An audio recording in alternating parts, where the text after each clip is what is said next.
So, what'd you do today? I was diagnosed today with invasive lobular carcinoma.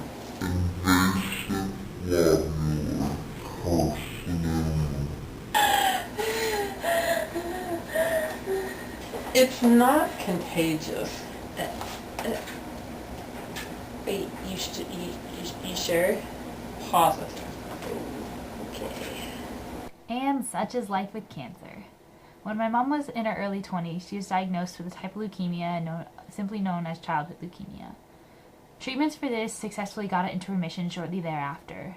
A couple years later, she was diagnosed with myelodysplastic syndrome. In her case, this was a side effect of the drugs used to treat the original leukemia.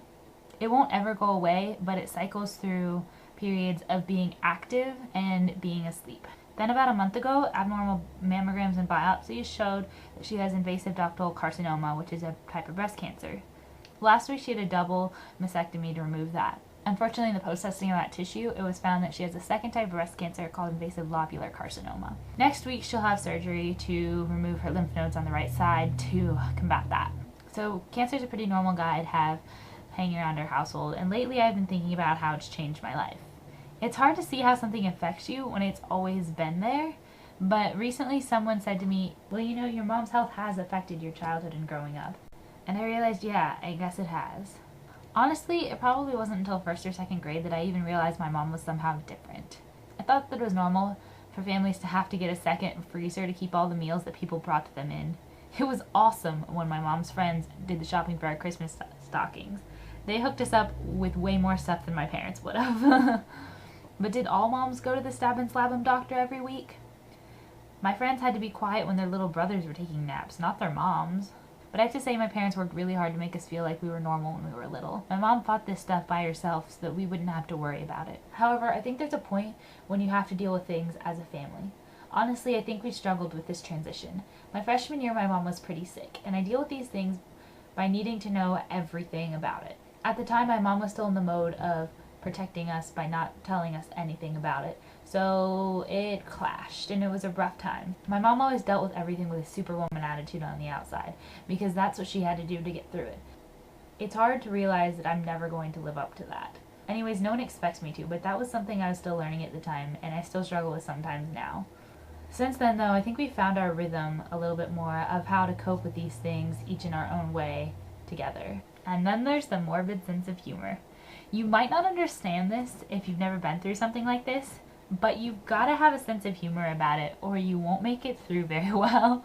If I make a joke about an expiration date or something about death, some people get really uncomfortable.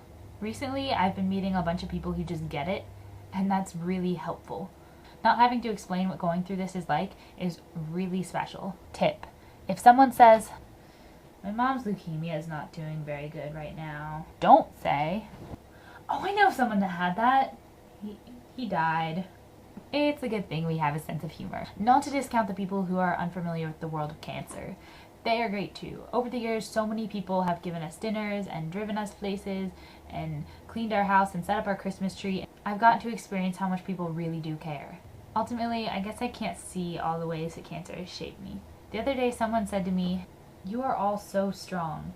And I was like, because I can't speak for the rest of my family, but I know that I don't feel strong. You can't just stop living because you or your mom has cancer. I heard a quote by someone that said something along the lines of, cancer is not a detour or obstacle in life. It is life. If I keep waiting for it to pass, I might miss my life. And it's true. I think the best way to deal with someone you know having cancer is to just keep living life with them. Certainly, do it at your own pace, and know that it's going to be very different. But different doesn't have to mean worse. Everyone has hard things that they go through. This just happens to be ours. And this is my outro song.